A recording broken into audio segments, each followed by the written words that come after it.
Hello students, welcome to my YouTube channel the creator.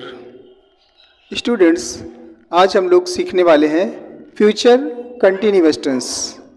लेकिन इससे पहले जो लोग भी मेरे चैनल पर हैं, नए हैं, वो चैनल को सब्सक्राइब कर लें और बेल आइकन को प्रेस कर लें, जिससे हर आने वाली नोटिफिकेशन आपको सबसे पहले मिल जाए। स्टूडेंट्स, तो अब हम शुरू करते हैं फ्यूचर कंटिन्यूअस टेंस।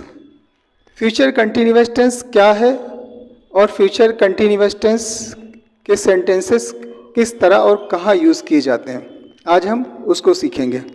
तो स्टूडेंट्स, जैसे कि आप जानते हो कि टेंस तीन तरह के होते हैं। एक पास्ट, यानी जो गुजर गया, जो पीछे निकल गया, वो हमारा पास्ट है। जो अभी चल रहा है वो प्रेजेंट है, और जो आने वाला टाइम है हमारा, वही हमारा फ्यूचर है। तो फ्यूचर का सिंपल आप पढ़ चुके हैं। आज हम सीखेंगे future continuous. Future continuous tense में स्टूडेंट्स किस तरह के सेंटेंसेस निकलते हैं, इसकी पहचान क्या होती है, वो मैं अभी आपको बिल्कुल क्लियर करने वाला हूँ। तो देखते हैं फ्यूचर कंटिन्यूअस टेंस की जो पहचान होती है। हिंदी में निकलता है रहा होगा, रही होगी, रहे होंगे। इस तरीके से सेंटेंस के लास्ट में वर्ड्स निकलते हैं। फॉर एग्जाम्पल, मैंने किसी से पूछा कि कल तुम 2 बजे से 5 बजे तक क्या कर रहे हो। उसने कहा कि मैं कल 2 बजे से 5 बजे तक कल सफ़र कर रहा हूँगा, या कल मैं 2 बजे से 5 बजे तक काम कर रहा हूँगा। तो इसमें बात फ्यूचर की होती है, और काम एक ड्यूरेशन से दूसरे ड्यूरेशन तक काम चलता रहता है। इसीलिए इसको हम फ्यूचर कंटिन्यूअस टेंस कहते हैं, क्योंकि काम कंटिन्यू रहता है। अब इसको समझते हैं थोड़ा सा कि देखिए, फ्यूचर कंटिन्यूअस टेंस स्टूडेंट्स, इसको हम फ्यूचर प्रोग्रेसिव टेंस भी कहते हैं। जितने भी कंटिन्यूअस हैं वो सब प्रोग्रेसिव भी कहलाते हैं। इसमें पहचान देखिए हिंदी में किस तरीके से रहा होगा, रही होगी, रहे होंगे। अब इसके रूल क्या है, किस तरीके से ट्रांसलेट करेंगे। तो कोई भी सब्जेक्ट स्टूडेंट्स आ जाए, I, you, we, they, he, she, it, कोई भी सब्जेक्ट, सभी सब्जेक्ट्स के साथ हम विल का यूज कर लेते हैं, विल और बी। तो सबसे पहले पॉजिटिव सेंटेंस अगर आता है तो पॉजिटिव सेंटेंस में हम सब्जेक्ट लिखते हैं, उसके बाद विल बी के बाद वर्ब की फर्स्ट फॉर्म और आईएनजी का यूज कर लेते हैं। इसमें 2 हेल्पिंग वर्ब होती हैं स्टूडेंट्स, विल बी और शैल बी। जैसे प्रेजेंट सिंपल में विल और शैल थी, तो शैल का यूज मैंने बता दिया था। इसी तरीके से सेम इसमें भी है कि हम किसी भी सब्जेक्ट के साथ विल का यूज करते हैं। सिंगुलर सब्जेक्ट हो या प्लूरल सब्जेक्ट हो, हम सभी के साथ विल का यूज करते हैं, विल बी का यूज करते हैं। शैल बी का यूज हम सिर्फ आई और वी के साथ कर सकते हैं। कहाँ करना है वो मैंने प्रेजेंट सिंपल में आपको बता दिया था कि कोई भी पोलाइट सेंटेंस, क्वेश्चन वगैरह, जब क्वेश्चन पूछा जाता है पोलाइटली, तब हम शैल का यूज सिर्फ आई और वी के साथ करते हैं, बाकी सभी के साथ विल का यूज करते हैं। लेकिन आमतौर पर हम सभी सब्जेक्ट्स के साथ प्रेजेंट सिंपल में विल का यूज करते हैं, और प्रेजेंट कंटिन्यूअस टेंस में विल बी का use. Subjects will be, verb plus ING. अब हम एक एग्जाम्पल समझते हैं कि हिंदी में मान लीजिए किसी ने पूछा कि बताया मैं कल 9 बजे से 4 बजे तक काम कर रहा हूँगा। अब देखिए फ्यूचर की बात, इसमें फ्यूचर की बात होती है, और काम कंटिन्यू रहता है, एक ड्यूरेशन से दूसरे ड्यूरेशन तक काम कंटिन्यू रहता है। आपने पूछा कि कल तुम क्या कर रहे हो, तो उसने पूछा कि उसने बताया, किसी ने बताया या मैंने बताया कि मैं कल 9 बजे से 4 बजे तक काम कर रहा हूँगा। अब इसी को हमें इंग्लिश में बोलना है। तो इंग्लिश में बोलने के लिए सबसे पहले फ्यूचर कंटिन्यूअस टेंस में स्टूडेंट्स पॉजिटिव सेंटेंस में हमेशा सबसे पहले सब्जेक्ट का यूज करते हैं। तो सब्जेक्ट क्या है, मैं, तो मैं के लिए बोल देंगे आई। अब आई के बाद विल बी, तो फौरन लगा देंगे will be, I will B. अब क्या है, बेस फॉर्म ऑफ वर्ब, यानी वर्ब की फर्स्ट फॉर्म। तो आई विल बी वर्ब क्या है? काम करना, जो काम किया जाता है वही वर्ब होता है। तो मैं 9 बजे से 4 बजे तक काम कर रहा हूं, आई विल बी। अब काम करना वर्ब है, तो हम काम करने को इंग्लिश में बोलते हैं वर्क, और इसी में आईएनजी ऐड कर देंगे। तो आई विल बी वर्किंग। अब बाकी का जो सेंटेंस है उसको हम लिख देंगे 9 बजे से 4 बजे तक, फ्रॉम 9 to 4, कल के लिए, आने वाला जो कल होता है उसके लिए टुमारो। तो आई will be working from 9 to 4 tomorrow. इसी का स्पोकन इंग्लिश में हम स्टूडेंट्स कॉन्ट्रैक्शन बोलते हैं। आई विल बी का कॉन्ट्रैक्शन है I'll be, I comma apostrophe comma double L I'll, तो इसको पढ़ते हैं आइल। और बाकी का उसी तरीके आई विल का कॉन्ट्रैक्शन आइल, और बी बाकी का उसी तरीके से पूरा लिख देंगे। आई विल बी की जगह हम कॉन्ट्रैक्शन आइल बी बोल सकते हैं, बाकी का पूरा उसी तरीके से बोलेंगे। आई will be working from 9 to 4 tomorrow. अब इसी सेंटेंस को अगर स्टूडेंट्स हमें निगेटिव में बोलना है कि मैं 9 बजे से 4 बजे तक काम नहीं कर रहा हूँगा, तो हमें सिर्फ इसमें क्या करना है? नॉट को एडजस्ट करना है, यानी नहीं के लिए नॉट को एडजस्ट करना है। तो नॉट किस तरीके से एडजस्ट किया जाता है, सामने देखें। सबसे पहले मैं, आई, उसके बाद विल।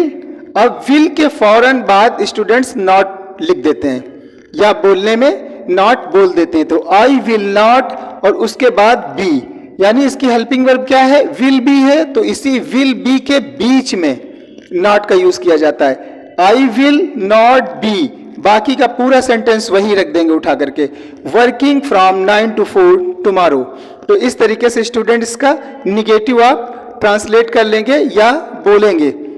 अगर इसी का आई विल नॉट बी का कॉन्ट्रैक्शन बोलना स्पोकन इंग्लिश में, स्टूडेंट्स पहले भी मैं बता चुका हूं कि कॉन्ट्रैक्शन का मोस्टली यूज होता है।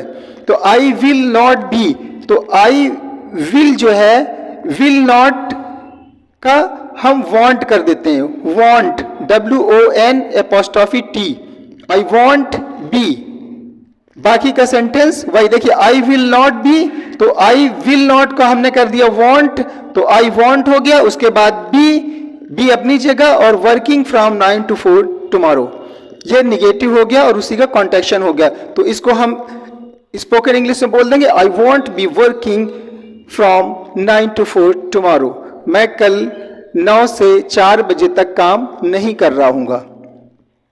क्वेश्चन, स्टूडेंट्स अगर क्वेश्चन आता है, इसी का हमें क्वेश्चन बोलना है, यानी क्वेश्चन इंट्रोगेटिव सेंटेंस बोलना है, जिसमें एक क्वेश्चन होता है जिसमें कि क्या पहले आ जाता है, और एक होता है इंट्रोगेटिव सेंटेंस जिसमें क्वेश्चन वर्ड्स यूज किए जाते हैं। तो जब क्या पहले आ जाए, तो क्या पहले वाले में क्या करते हैं हम? हेल्पिंग वर्ब को पहले कर देते हैं और सब्जेक्ट को बाद में कर देते हैं, ऑर्डर को चेंज कर देते हैं। You have to change the order. इसको भी देखते हैं, देखें इसको हम क्या करते हैं, आई विल की जगह क्या कर देंगे, विल आई। बाकी का स्टूडेंट्स उसी तरह लिख देंगे, will I be working from 9 to 4 tomorrow. इसका मतलब हो गया, क्या मैं कल 9 बजे से 4 बजे तक काम कर रहा हूँगा। तो जब क्या मैं कल 4 बजे से 9 बजे तक काम कर रहा हूँगा, तो आई विल की जगह स्टूडेंट सिर्फ आपको करना क्या है, विल आई कर देना है, बाकी का आगे उसी तरीके कर देना। आई विल बी की जगह विल आई बी कर देंगे, बाकी वही लिख देंगे पूरा। क्वेश्चन वर्ड, कल वह इस समय क्या कर रहा होगा। स्टूडेंट्स अब देखते हैं जब क्वेश्चन वर्ड कोई भी यूज करें। क्वेश्चन वर्ड्स क्या है, पहले भी बता चुका हूं, what, where, how much, how often, why, when, ये सब क्वेश्चन वर्ड्स हैं। जब हमें कोई क्वेश्चन वर्ड वाला क्वेश्चन बनाना होता है, इंट्रोगेटिव सेंटेंस बनाना होता है या बोलना होता है, तो अब हम किस तरीके से करते हैं। हिंदी देखें पहले, कल वह इस समय क्या कर रहा होगा। देखिए क्या बीच में आया, तो क्या एक क्वेश्चन वर्ड हो गया, यानी व्हाट। तो इस तरह के सेंटेंसेज में सबसे पहले हम क्वेश्चन वर्ड को ही लिख देते हैं। तो हमने सबसे पहले क्या लिख दिया, क्वेश्चन वर्ड व्हाट। अब व्हाट के बाद बाकी का सेंटेंस देखिए, इसमें विल था, तो इसमें भी हमने विल कर दिया। क्वेश्चन वर्ड लिखा, उसके बाद हेल्पिंग वर्ब विल, और विल के बाद सब्जेक्ट ही लगा देंगे, उसके बाद वी लगाएंगे। तो व्हाट विल ही बी, यानी विल और बी। सबसे पहले क्वेश्चन वर्ड लिखा, उसके बाद विल लिखा, विल के बाद ही और तब बी लगाएंगे, यानी विल और बी के बीच में सब्जेक्ट को डालेंगे। तो व्हाट विल ही बी, बाकी का उसी तरीके डूइंग एट दिस टाइम, कर रहा होगा, वह इस समय क्या काम कर रहा होगा। तो what will he be doing, काम करने को डू बोलते हैं, तो डूइंग इस समय, एट दिस टाइम कल, कल के लिए टुमारो। तो what will he be doing at this time tomorrow, यह आपका क्वेश्चन वर्ड हो गया। इसी तरीके से अब इसका अगर आपको आंसर देना है इसी में, कल वह इस समय यात्रा कर रहा होगा। देखिए ये क्वेश्चन था, आपको इसी में रिप्लाई करना है, कल वह इस समय यात्रा कर रहा होगा। तो अब इसको इंग्लिश में किस तरीके से करेंगे, जैसे पहले ऊपर किया था हमने कि सबसे पहले सब्जेक्ट ही हमने लिख दिया, ही, वह के लिए ही। अब will be, he will B, देखिए ये सब्जेक्ट विल बी, तो ही, इसके बाद will be, he will B. अब वर्ब में आईएनजी, वर्ब क्या है, यात्रा करना, तो यात्रा को बोलते हैं ट्रेवल, इसी को इंग्लिश में ट्रेवल में आईएनजी ऐड कर देंगे तो हो जाएगा travelling. He will B travelling, इस समय, इस समय के लिए एट प्रीपोजिशन लगा के दिस टाइम बोला जाता है। एट दिस टाइम, इस समय के लिए एट प्रीपोजिशन आता है, और दिस टाइम, इस समय को दिस टाइम बोलते हैं। दिस टाइम कल की, आने वाले कल की, टुमारो। तो he will B travelling at this time tomorrow. तो इस तरीके से स्टूडेंट्स आपने फ्यूचर कंटिन्यूअस टेंस का पॉजिटिव, इंट्रोगेटिव, निगेटिव और क्वेश्चन वर्ड वाला इंट्रोगेटिव सेंटेंसेस बनाना सीख लिया। अब इसमें एक चीज और है कि मैंने पहले बताया था कि जो भी इसमें स्टेटिव वर्ब होते हैं, जितने भी कंटिन्यूअस है, ये जो कंटिन्यूअस है, जैसे प्रेजेंट का कंटिन्यूअस था, पास्ट का कंटिन्यूअस और फ्यूचर का कंटिन्यूअस, इसी तरीके से ये फ्यूचर कंटिन्यूअस टेंस में भी स्टेटिव वर्ब में आईएनजी नहीं लगाया जाता।